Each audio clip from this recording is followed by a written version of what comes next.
believe it or not, this is the last full trading day, or the last full trading week of this year, as far as the market's concerned. Because next week we have, and the crypto trades 24/7, but next week we have Christmas.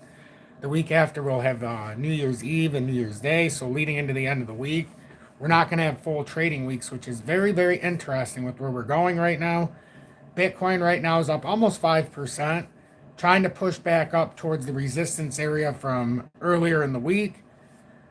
Nice little push up here. A lot of things are trying to push up. They're trying to make their way back to the drop points. XRP's back up to $1.88. Remember, we dropped down from first to start the week. We hit $1.98 and got rejected. Went down to $1.77 yesterday. We started the day, what was it, Wednesday, somewhere around $1.92, $1.94 we got rejected at. Failed to break up. And then we couldn't garner any kind of positive momentum. Then we ended up breaking down to the next level. Yesterday, we were unable to break back up over the small levels again, which led us to a dive down into the Bank in Japan, raising rates by 25 basis points. So that's definitely an interesting prospect of what happened. If you're looking for opportunity this morning, if the market continues on, well, we're at 8 a.m. or 10:30 a.m. Eastern Standard Time, 7:30 a.m. Pacific Standard Time. Between now and the next hour, we're going to see what the market really wants to do. We're going to see if this was a lot of fluff or if we've got some real noise here and we can start to finally move in a positive direction for cryptocurrency. We need to take a look at gold, silver, and see where the bonds are at this morning just to see what the equity markets are looking like and to see if we're doing risk on or risk off, as a market whole. Right now we've got gold up $6. Whoa. Gold reversed back up $6. That is very interesting. Silver's the bigger one, reversing all the way back up. It was under $65, I believe, for a small moment in time. I know it's crazy that, oh my God, it's under 65. It's insane. Because we were buying silver at 16, 17, 14, 12 before I even started this channel. All the way up to 27 and seeing it at 60. We'll see, though, if we get a profound double top or not. It hit basically the resistance area that was the technical play out here in the short term. And now if it breaks back out farther for silver, this would be a good indicator that risk on, even though that we're getting a little bit of positivity in it right now, it would mean that risk on isn't exactly full-blown here yet if everything's still pouring it to silver. And this looks like a beautiful back test on silver. And we'll see what happens here because the mining stocks right now are starting to move a little bit. And I'd rather be in the mining stocks right now than crypto, if I'm being honest. Even though, it's just the way it goes. Gold, which is Barrick Gold's up 2.76% to $33.53 per share. B2 Gold's up 1.56% to $4.56. Silver's up to $66.35 an ounce, up 88 cents or 1.34%. Hecla Mining is starting to tear it up again, up 7.09%, up over $20 a share. We were buying it at $4.50 our last purchase. That was the highest purchase. I mean, that's a 400% move almost. That thing is crushing it. Pan America Silver's up another 4% or $2 to $52.08. We're buying it at 18 and 24. First Majestic is at $16.93, up 4.7%. $16.91. That is unbelievable to read that sometimes. I remember when First Majestic dumped down to $4.30 on the acquisition when they bought a company, and it tanked like 30%, even though the earnings were phenomenal. And that was just an all-in moment there for First Majestic, and it's just killing it. Fortuna Silver Mines is still trying to get over $10, and when it does, it should have a nice volatile spike, up 2.86% or 28 cents to $9.88 per share. And most of these pay a dividend as well. Silver Corp Metals up 3.72% or 31 cents per share to $8.78. Jesus, that's starting to get up there too. And Dolly Varden up 1.97% or 9 cents to $4.66. I got a suspicion here that At some point here, we're going to see like a 10-15% big move here out of Dolly Varden. Up to the top of this resistance area at minimum. I think it's getting ready for some kind of move here in time here. I don't know if it's going to happen now or in Q1, but it's getting ready for a move. It's building. The Canary XRP ETF, the XRPC, is up 4.18%. Still under $20, but up 80 cents. XRPNU flat at $10.60. XRPN flat at $10.25. XRPNW up 7.14%. But it's come down from $1.20 something cents. So it's had a huge downturn here. Yeah, $1.21. But this is just kind of giving us a landscape of the market. So when we get back into crypto, we can see what the rest of the market's doing. Oh yeah, the DXY we got to look at too. DXY is up 0.25%, nothing major. We'll see what happens with the 10 years up about 1/3 or 1 basis point. Nothing crazy there. We've got crude is up about 0.75% to about 56.31 per barrel. And then a couple of the oil stocks, which we're not interested in yet. But they're kind of pretty standing pat, pretty good right now. Say it's a toss-up between crypto and the mining stocks right now to see what's put on better gains or what sustains it. And it's going to be a very interesting morning here now. I mean, now we're getting into that time where you're going to figure it out real quickly here, what's going on. So I welcome everybody in. Thank you so much for tuning in. I greatly appreciate it. I brought the Winter Wonderland back behind me for the Christmas spirit. I kind of like it. I missed it. Define talked about it yesterday, and I was thinking about it too. And yeah, so this is the one I came up with for day one. Even though I wanted to use the one from last year, I just couldn't. It doesn't show up anymore. So I wonder if they got it taken down for some reason. But XRP right now, I'm going to get into this right when we do the morning intro, and we got to get into this hot and heavy because right now it's plain and simple. Can XRP get back up to $2 and start pushing a more bullish narrative? Or do we fall down below $1.75 and tap that $1.57? That's the only two ways. We had to come up from $1.77 to retap the drop point, which roughly is around like $1.90. What did we come up to yesterday when we dropped out? Was it $1.94, $1.92? Actually, I guess you could start it all the way up here, but that was a rejection. Where was the drop point? Yeah, right here. $1.93 technically, if we wanted to retest the drop point. The other thing we need to pay attention to is in the 4-hourly, we need to make sure we get over the 20-day. We need to make sure we have some volume accompanying this. And that's the one thing that still agitates me right now. There's no volume. The volume is so atrocious right now that it almost feels like this is just to clear out the RSI, and we got to be careful. But at the same time, you can be optimistic. I'm not a financial advisor, so what the hell do I really know? Good morning. 10:33 a.m. Eastern Standard Time on this Friday, December 19th, 2025. I'm XRP Future Millionaire, and I reside in the great state of Michigan. I want to thank everybody who subscribed as we're at 48,800 plus, slowly but surely trickling up towards 50,000. Doesn't seem like we'll hit it this year, but maybe early next year. Hold on, someone's at my door. I don't know who it is.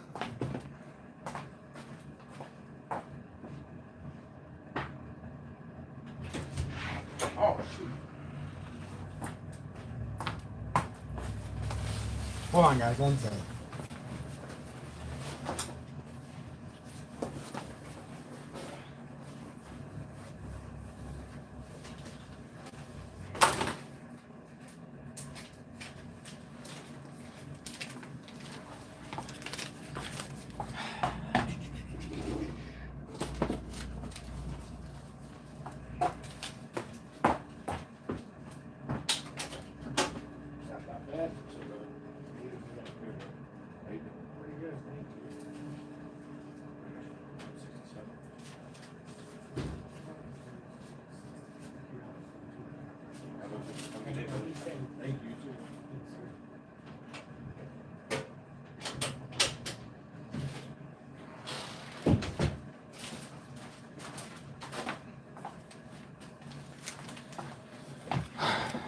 Sorry about that, everybody. I forgot someone was dropping something off. I had to get it because Julie's in the room. I completely forgot about it.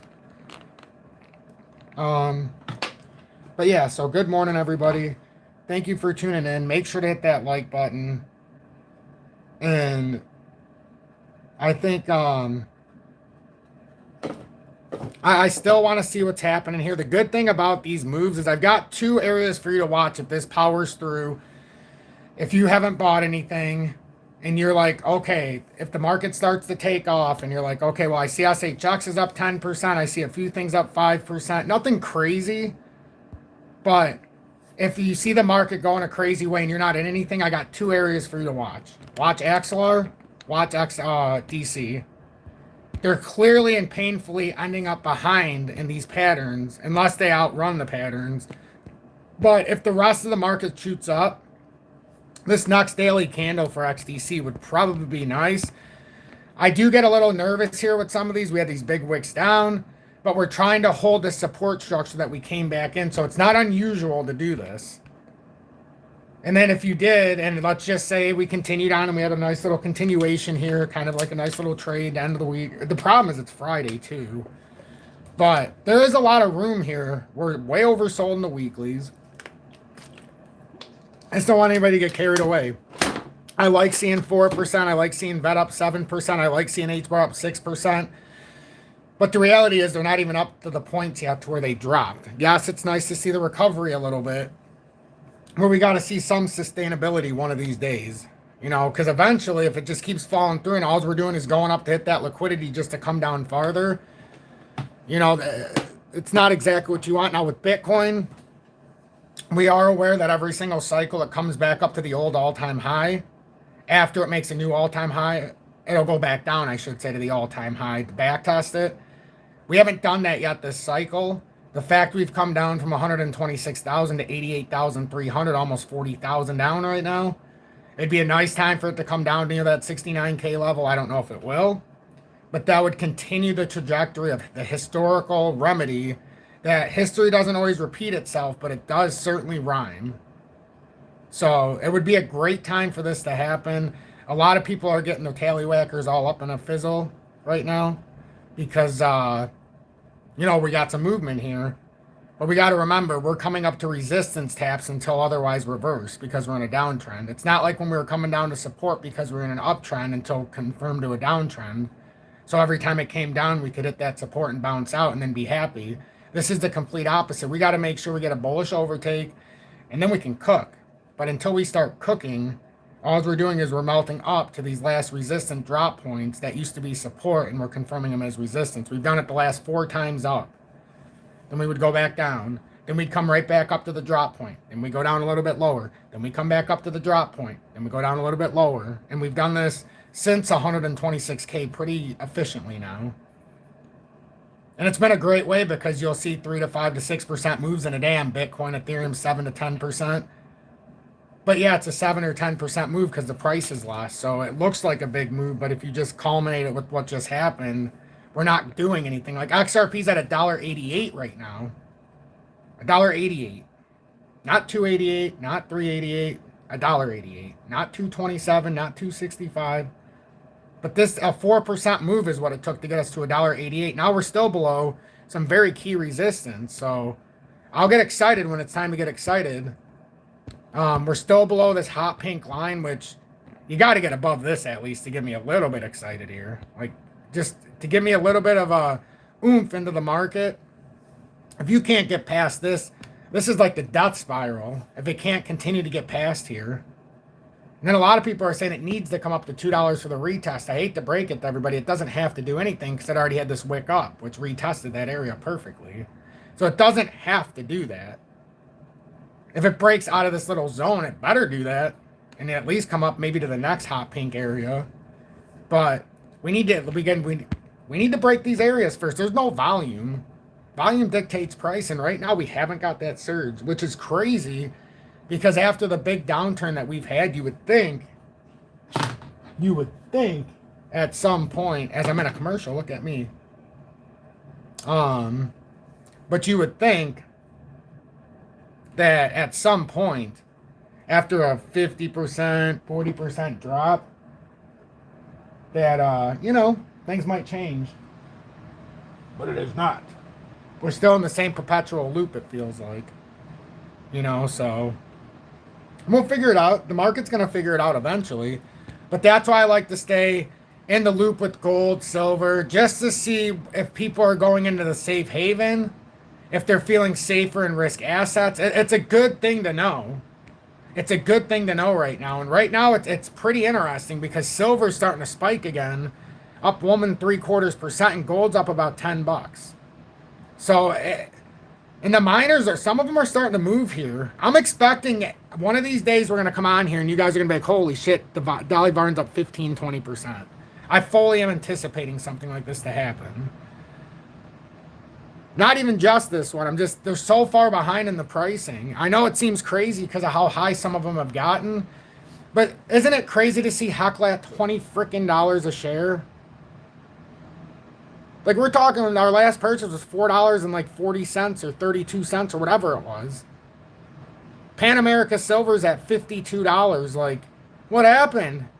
We were happy when it dropped down and had that big drop off to 24, and we're like, we better take advantage of this. Hell, we might have even bought more at 28. I can't remember. But this is the kind of appreciation that we like. But it also makes us a little nervous with risk assets because we don't know why so much is pouring into gold and silver. It seems to be stealing some of the collateral here that's being used. Now, the interesting part about silver is, remember JP Morgan, and everybody continues to preach this and they're wrong. You got to go look at the orders. JP Morgan was the biggest short on silver for eons. Single-handedly manipulated the price of silver basically unilaterally for the last several decades. You know what happened? He stopped short. Even though there's some shorts on the book, he flipped most of those shorts where he made all this money in billions and billions, became a spot buyer of silver over the last year or 18 months. Go look it up. So if JP Morgan isn't shorting silver, you shouldn't either. And you know what I find very interesting? Remember how I called Robert Kiyosaki a scumbag long ago for pushing Bitcoin as a digital gold? He sold his Bitcoin. He sold his Bitcoin in the last couple of weeks. He actually sold his Bitcoin. See, when they all panhandle this, that's because they want you as exit liquidity. I've been preaching this since the beginning of time. If the big guys are telling you to buy it and lying to you outright that, oh, this is digital gold. No, it's not. The only digital gold is gold that's digitized and tokenized for you to trade between your peers we used to have that. It wasn't digital because we didn't have this kind of a setup, but it was still the gold standard to where you could trade it as a commodity, but you had a piece of paper so you didn't have to bring around the bars.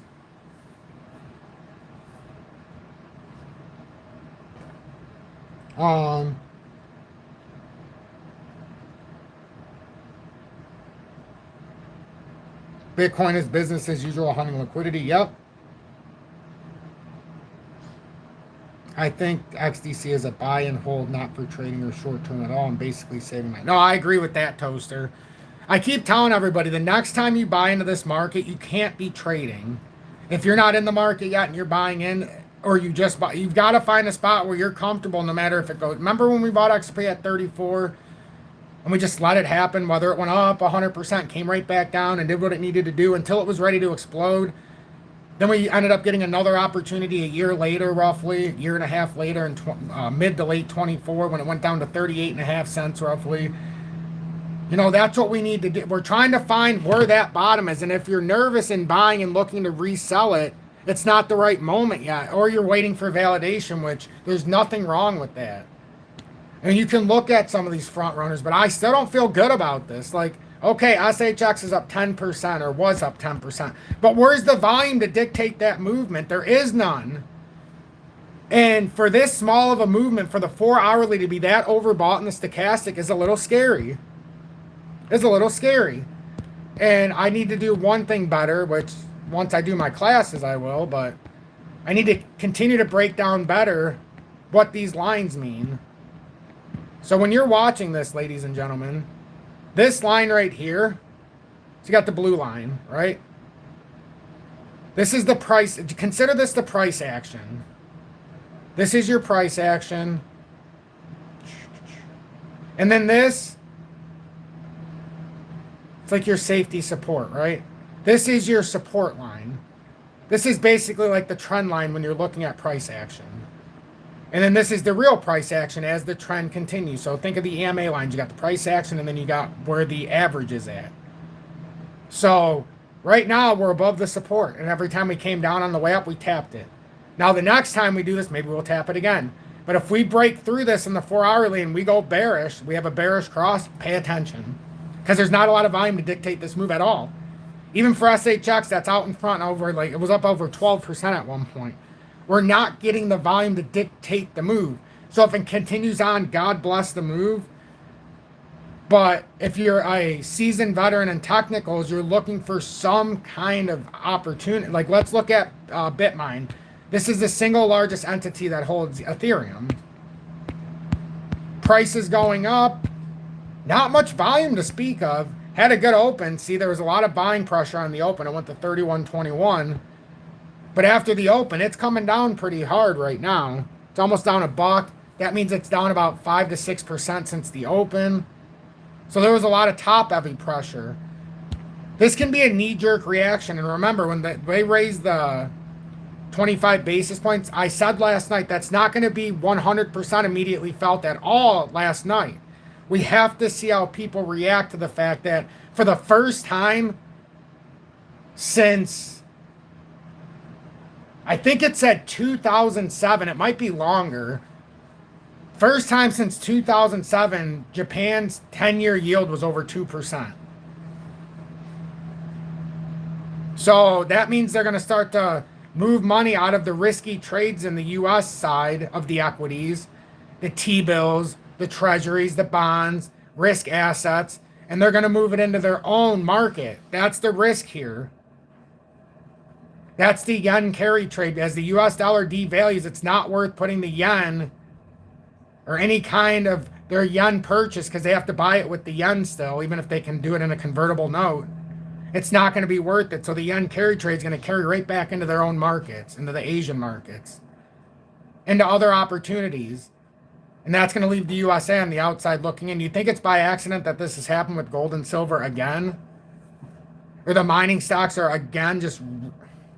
At what point do we sit here and go, okay, we have to acknowledge that the mining stocks, we're not wrong about that. And a lot of people are wrong that think that you can only buy gold and silver. The mining stocks are what get it out of the ground. I understand there's a lot of crappy companies, but I'm not giving you crappy companies. I'm giving you real companies with real earnings, with real dividends, most of them. With real potential, with real homework done over the... I've been doing this for 15 years with the mining stocks. I've lost countless times in stupid ones trying to buy the junior miners. Great Panther Mining, a perfect example. You know, that's back in 2019, 2020. That was the last time that I took for granted that I'm not going to do the slow and steady wins the race. Like, look at some of our miners. We're up 400 or 500% right now. And that's not a joke. Hecla Mining, we have like a $4.40 average. That's 20. There's a few of them like that right now. First Majestic isn't as good, but it's a similar average. You know, B2 Gold's the one I'm still waiting for. That one seems to be behind. Seeing Barrick Gold, which is gold.com now, but it used to be Barrick Gold. It still is to me. But they just had a little name change. But that was down to $14, $13 in the beginning of the year. And it's so crazy because the whole market, everybody who's the mass media, everybody is telling us the only game in town is crypto in 2025. And yeah, it's great. You know, it's up today. But as a whole, we're getting crushed if you're sitting in crypto. I'm just glad that some of you followed the lead and have a lot of liquidity on the sidelines for purchasing power instead of sitting through this mess. It's great to be up 4% today, but what if you're already down 45%? So what, you gained 1% back, basically? It's not a big move. This is not a big move yet. This, honestly, it's come up to resistance, and it hasn't even come up to the real resistance. That's how failed of an attempt this is so far. We need a little bit more mojo. B-San, thanks for the $4.99 donation through the super chat. I love that pay it forward mentality. You said, good morning, sir. Happy holidays. Wondering if you're watching TMC, the metal company, final ISA testing concluded, looking bullish.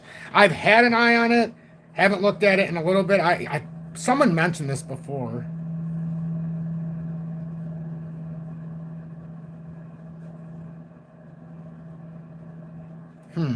That's a good question. That should be on here, actually. I love comments like this. I remember it had to have been you, the metal company. I remember someone talked about this. Up 7% today.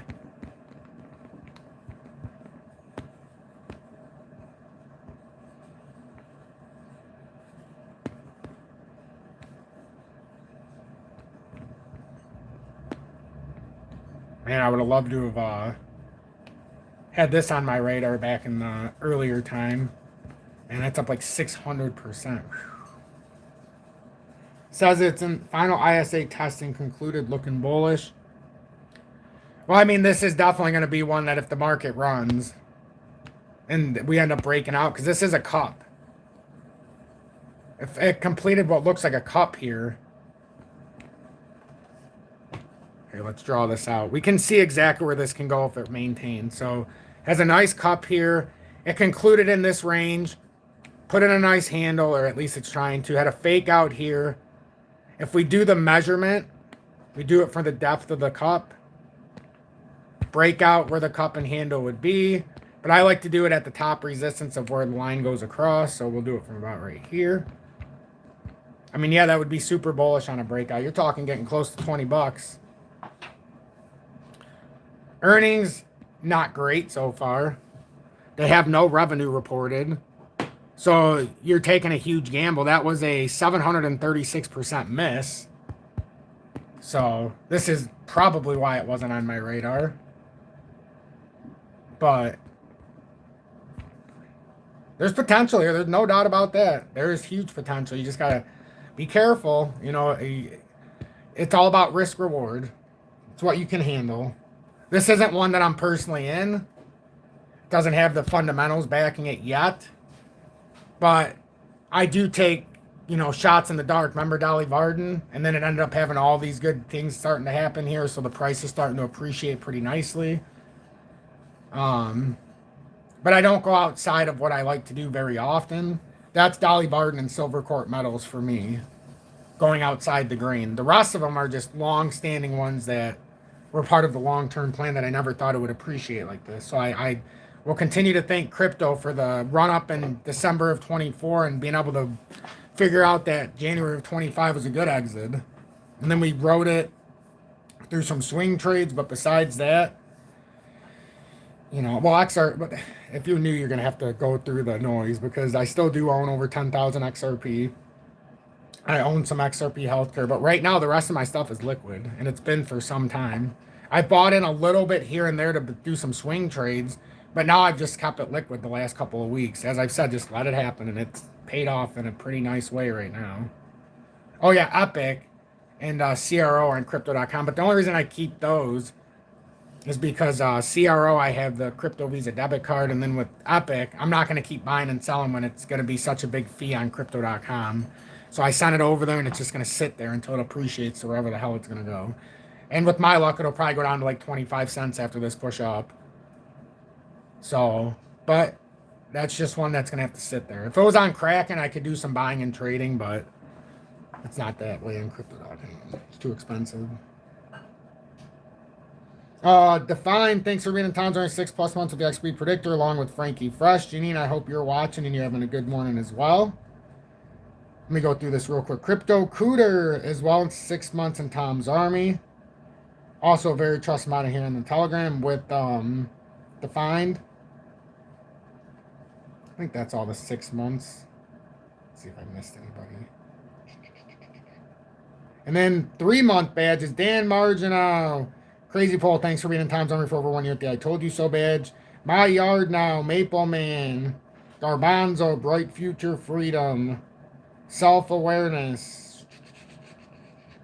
Kirsten, thanks for being in Tom's Army for over 1 year at the I Told You So badge. A lot of people in here with us. 3+ months. Mr. and Mrs. Stott. Uh, who else? Who else? Who else? I don't know if I missed anybody. I very well could have. Tanya, thanks for being in Tom's Army for over 3 years with the XRP Diamond Hands badge. Good to see you in your love. Jacoby, thanks for being in Tom's Army for over 1 year with the I Told You So badge along with Mickey Shoot. The other Adam, you know. Good morning, team. Last Friday before Christmas. Crisis King. Amen to that. MQT, welcome in and thanks for being in. It's so crazy to think it's the last Friday. MQT, thanks for being down to 3+ months with XP Meteor. And also being a very trusted mod in here in the Telegram. Says a lot of people like playing these days short-term high volatility, but often sell off end of the day before the weekend. So true. A lot of times we get this upward volatility before the USA gets paid on Friday. Think about that too. We've noticed that correlation in the last few weeks. Everything looks hyper bullish and then the paycheck comes out and it goes hyper liquid. Lou Vale, welcome in and thanks for being in Tom's Army for over 3 years with the XRP Diamond Hands badge. Let me get back to, let's see, where was defined? When did we ever finish the cycle in extreme fear? Volatility down makes room for volatility up. This is why we were screaming not to leverage back in the summer. Crypto is doing exactly what it needs to. You're 100% on the money. That's why me, MQU, so many others want this to go down to that liquidity zone and that real target that is actually set up phenomenally if it could just come down and actually finish this off. And in a lot of senses, it would be a liquidity sweep. And it could come back down here and tap again because we came through back up. If it were to break down, we don't want to come to this chart. We're not talking about this chart, folks. That is a possibility, but we don't come to this chart. We've already swept that chart. What we want to come to is the higher levels. Binance is a joke, so you can't trust what Binance says and all these other ones. All we can do is go out to, this is our broadening, our bullish megaphone if it stays. Okay, let's go to right here. This is what we want to do. And this would create, I guess you could call it a megaphone, but I almost look at this almost like it would be like almost a broadening wedge here, which would be super bullish if it holds this support a third time. And then it comes back up because these only need to hit twice on each side to confirm a pattern. So it's technically already done that. But if we were to fall out here and lose $1.75-ish, we would end up down at $1.57. And if we were to hold there, that could have been our catapult spot. That's what I was personally hoping for, that this happens. We get this liquidity sweep and we come back down and go there because everything is just going to be extraordinarily undervalued. And that to me would be holy moly. Right now, I do think though, you get a lot of amped up retail after what happened yesterday. I think the universal trade was the buy because it was priced in. So I think the contrarian trade, even if you got in this, you'd be selling the resistance or you were just waiting so you didn't get into it. So the contrarian view would have been that it wasn't priced in. And in fact, because the yen carry trade is going to go from being invested towards the U.S. style stuff, and then in the U.S., the ones who are selling the bonds out or having to, pay back the bonds, the T-bills and all that good stuff, they're going to have to sell some of the risk assets, and then it becomes a domino effect. And then they start reinvesting inside of Japan in their own emerging market. It's not an emerging market to them, but it is, well, I mean, we classify it as, but I think they're a little bit like light years ahead of us. Beeson, thank you so much for joining Tom's Army for your second month with the Dusty's Outhouse Crypto News. I really appreciate you tuning in and joining Tom's Army this morning. You just made me the happiest person in the world. I always am in shock when people join during the live. I love it. Thank you so much for the pay it forward mentality. Devin, thanks for being in Tom's Army for over 2 years with the XRP 589 Moon badge. And also a very trusted mod in here. He says, the Casper Network is leading the initiative to implement the ACT US standard for smart financial contracts. By doing so, Casper enables the tokenization of assets, promoting interoperability. I wish Casper, they would bring it to more tier 1 exchanges too. I feel like they got that on the outside looking in, but they got rid of it on some of the tier 1 exchanges when that whole thing happened with the volatility. The volatility is good because that's when you get good pricing when things start to fall over. If we fall over now, we built a nice little speed bump that could send us down to those next layers. I'm very interested with gold and so, oh boy. Gold's up almost 18 bucks now. 19. Ooh. Starting to get a little bit of noise here again with gold. This is a direct not good for risk assets if this breaks out. If you see gold break out over 4,390 roughly. Actually, it's lower than that. Isn't it? No, it's not that. Well, it might be a little bit lower.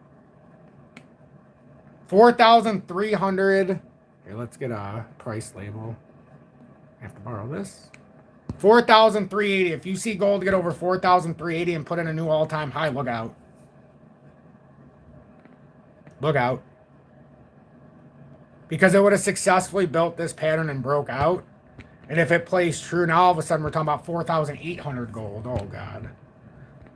If that happens, that just tells you how much... Because the gold never goes up, remember. The U.S. dollar is just being devalued. It's never gone up.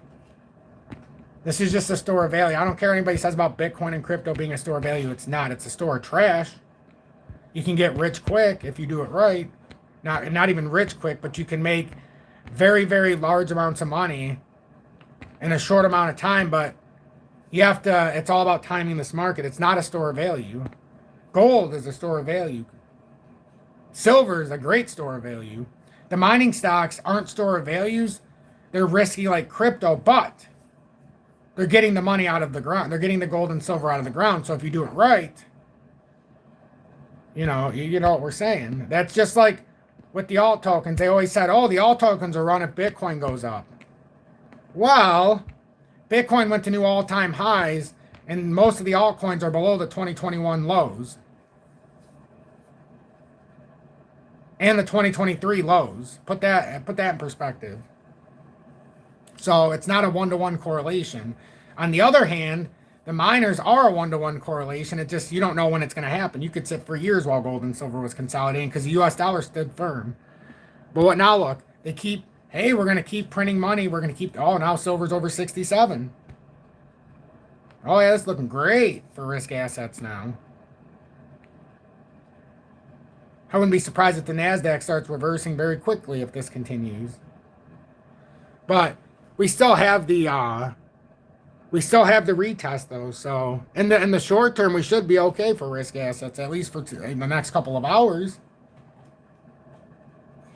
Plant Good Seas, thanks for the $10 super chat and also being in Tom's Army for your first month with the emoji badge of me being abducted by aliens.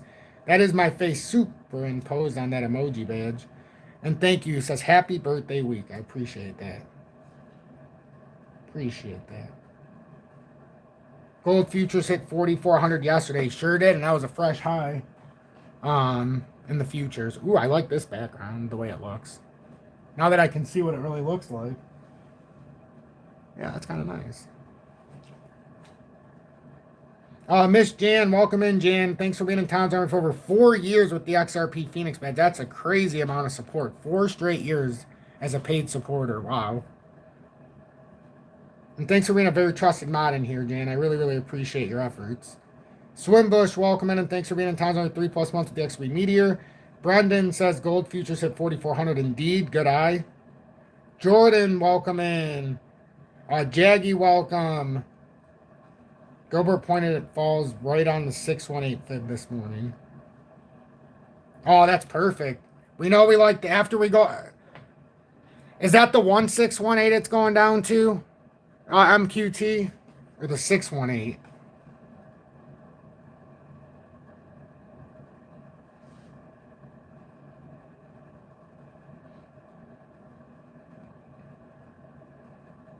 Let's see. The ones, let's see. Can't they revalue gold price overnight? I mean, technically, they kind of, the sitting president, they enacted it years and years, or they put it into the, for him to be able to enact the revaluing of gold and silver. But that, it's not going to happen like that. Not yet. Just let it go. Tom, is your circle a little smaller than usual? No. I don't think so. Let me see. Unless they switched it. Would I be surprised? Not particularly. No. See, now it's small. Oh, where'd I go? Nope, it's the way it usually is. See, now it's not. Hey, everybody.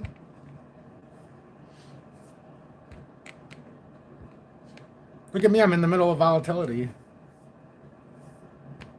That looks like a great chart. Which one? Oh, man, that's gold. I thought I was on a crypto chart. I'm like, that doesn't look so bad. Put me in the nice inverse setup. To see, I'm on the inverse left shoulder. Now I'm on the inverse right shoulder. Now the question is, can it power through time?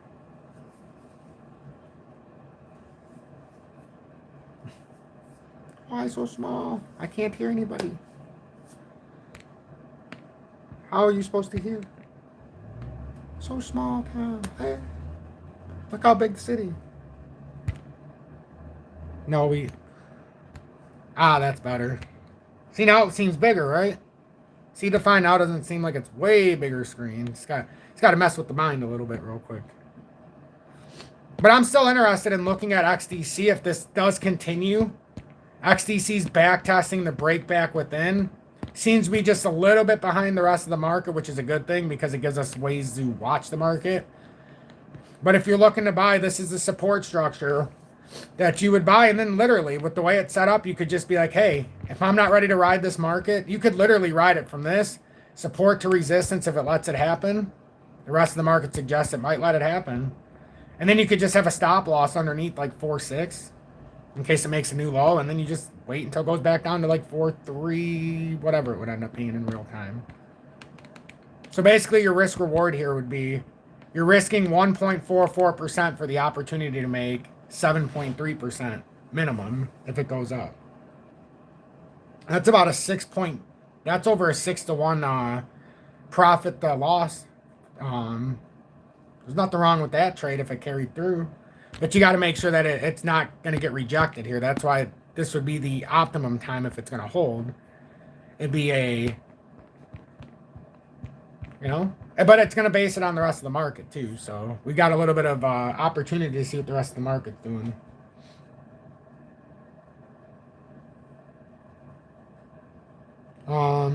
Yep, the 1618. Yep, I seen that one. That's why I was asking MQT. I wanted to make sure I was thinking of Gilbert's chart and not somebody else's.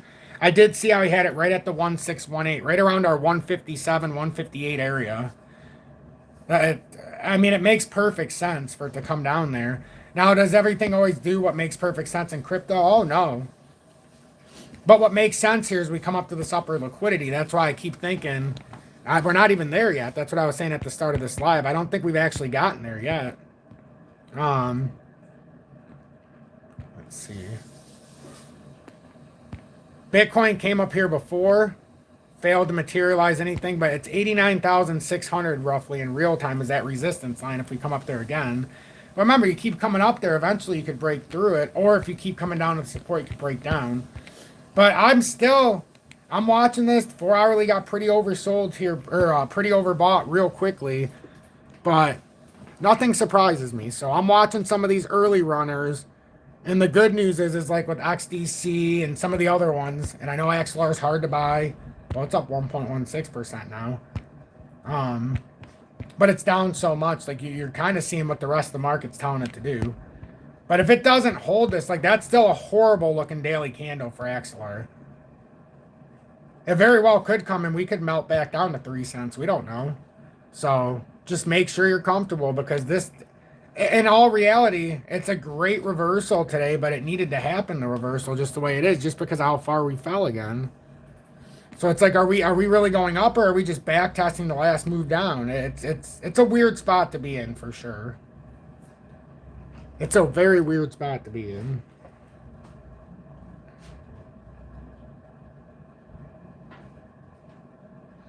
Sean Crothers, welcome MMA man from Maine.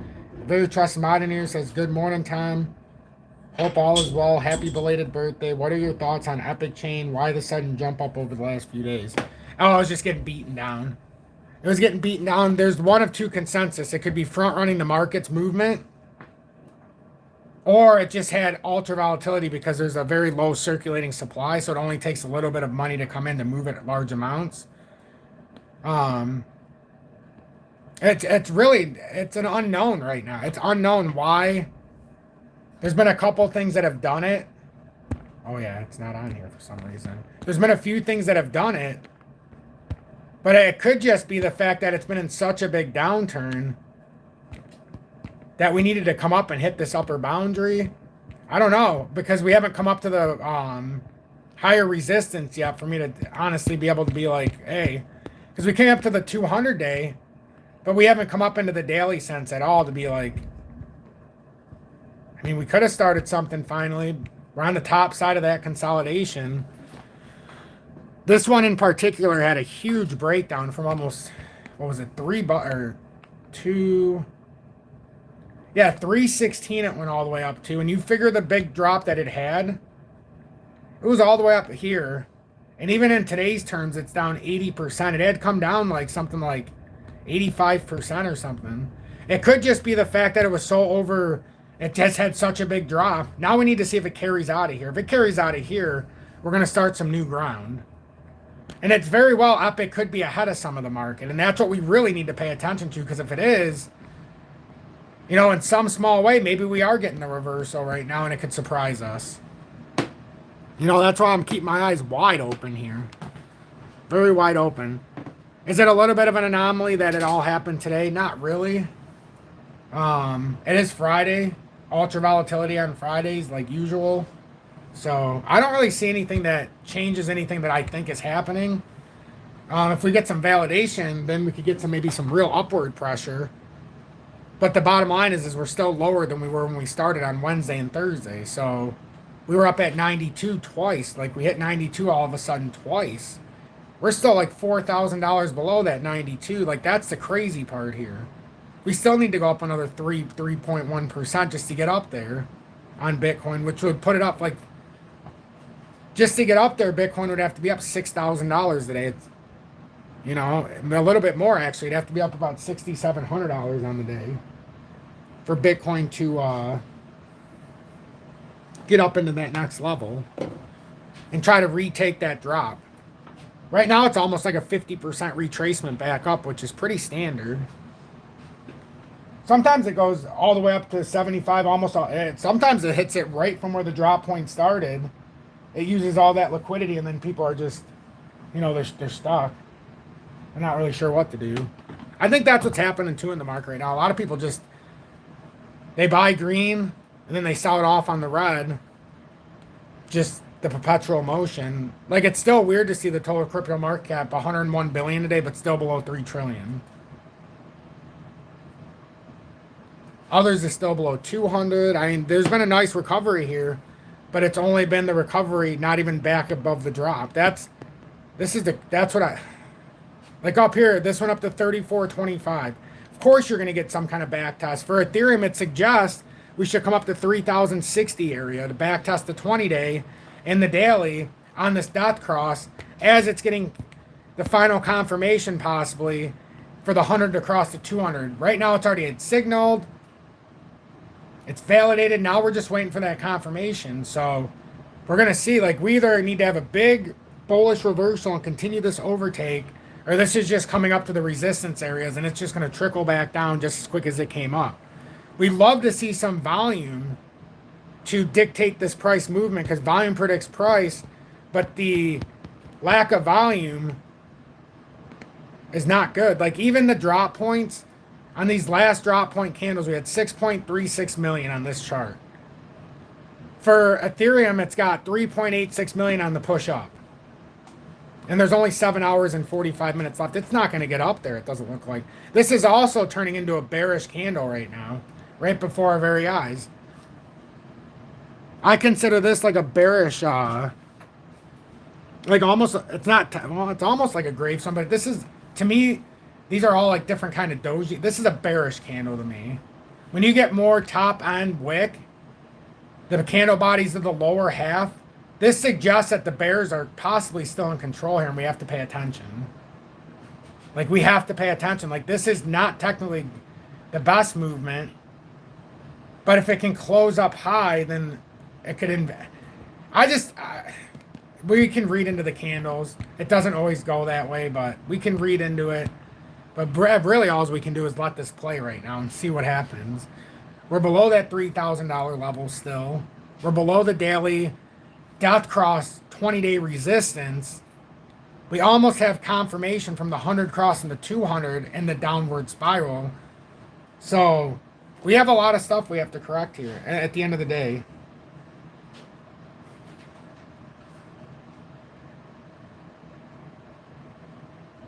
You just said it, Brendan. Record XRP inflows into the ETF. How can XRP be going down? Well, if you have record money going to, or record currency, record dollars going into the ETF, what market is it not attacking? And what token is it not buying through the crypto market? Oh, record amounts of money going into the stock market. Stock market. So you can invest in a company through their ETF so they can buy more of their own XRP. But you're not buying the actual token. They're not using that money for the token anymore. That's why. You just answered your own question. Record amounts going into the ETF, which takes it out of the stock, out of the crypto market. One thing goes up, something else must go down. Someone makes a bunch of money, somebody else has to lose a bunch of money in crypto. The ETFs are pulling money out of the actual crypto market. That's not good. Everybody wants to tell you the ETFs are good. It's actually the exact opposite.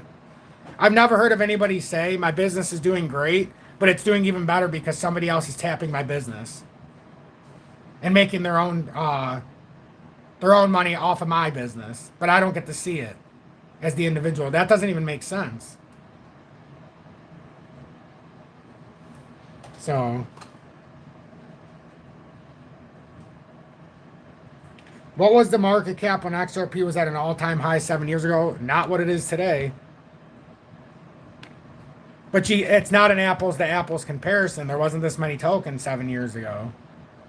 Everybody loves their meme coins, right? So when XRP made the all-time high last time, it was not even $1 trillion, 745 billion roughly.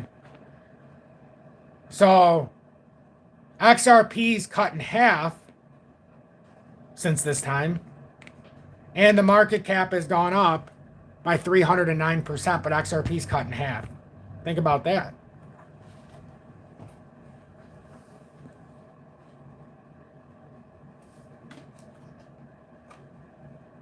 What are the Mr. Stott says, what are the odds these ETFs are just taking people's dollars and not actually buying the tokens? Mr. Stott, that's a conspiracy that many have tried to figure out through other ETFs over the years.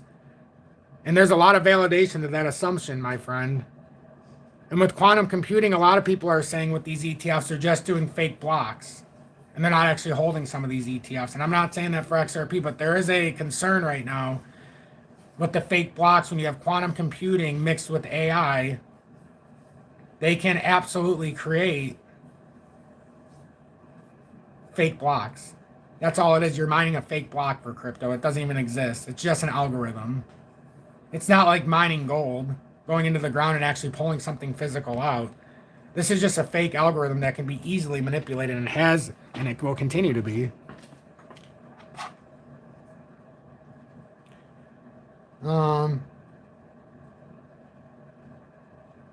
MQ says, oh, what the looks like a possible reversal to me, but won't be confirmed until next daily candle. Next daily candle would be nice, but that'd be the start. But we gotta see how this weekly candle finishes as well. Like MQT said, it would be nice just to finish a 4-hour candle like above. Like for me, for XRP defined, I would love to see a 4-hour candle that gets at least over that $1.94 to give us some kind of positive momentum. Let's get us over $1.94, hold this area, but at the very least, and this isn't even debatable because without this, we can't even get started. Can we please get over this spot right here and hold it? Like if we want to start talking about any kind of bullish reversal, we got to at least get over $1.90 and hold it. Because that line's been burying us. Every time we come up here, we get over it and come right back down. Get over it and come right back down. Get over it. So can we hold it? This would be a great point. This would be a great spot to start building some positive momentum. Oh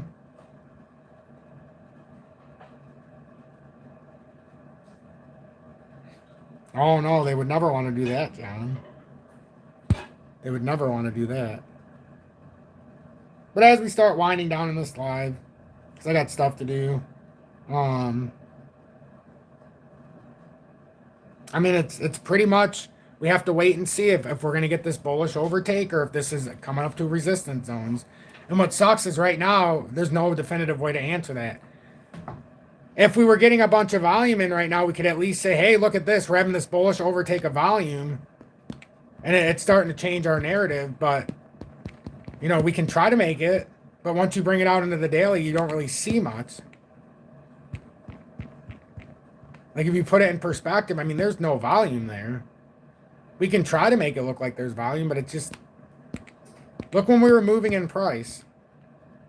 In November, look at this volume to dictate this movement. Even here, when we had the small movements mid-year, look at the volume, even though crack. There's... What do we got here? We don't have anything. In fact, this weekly candle is still red.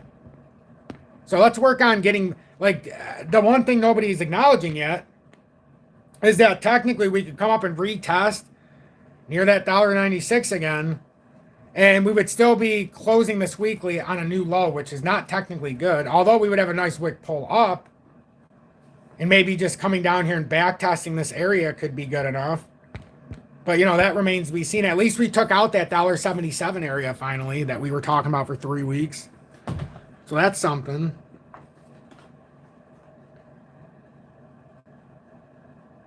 But yeah, that's where I'm going to leave it at here. I'm going to leave it at that. Let everybody watch it. Share some input if you want in the comments. Share this, like this, so more people can see this. We're trying to break outside of the circle, but this is going to be an ever-moving circle because it's got to stay within this range on this uptrend. So wherever the uptrend is, just follow it down. So we got to get outside of this trading box to the top side. Once you get over 89,636, it opens up the door to 93,374. With Ethereum, for it not to keep breaking down, it's got to get at least back over 3,000 here. Because Ethereum's got other problems that it just needs to come up here and try to retest these higher areas. Otherwise, it's going to find itself down near 2,500. So we'll continue to watch. Stay emotionless. Let this market do what it needs to do. And when you find your chance, you take it. And just understand, like in this market, you're trying to find a spot where you can hold it to hold it through whatever this next cycle ends up being.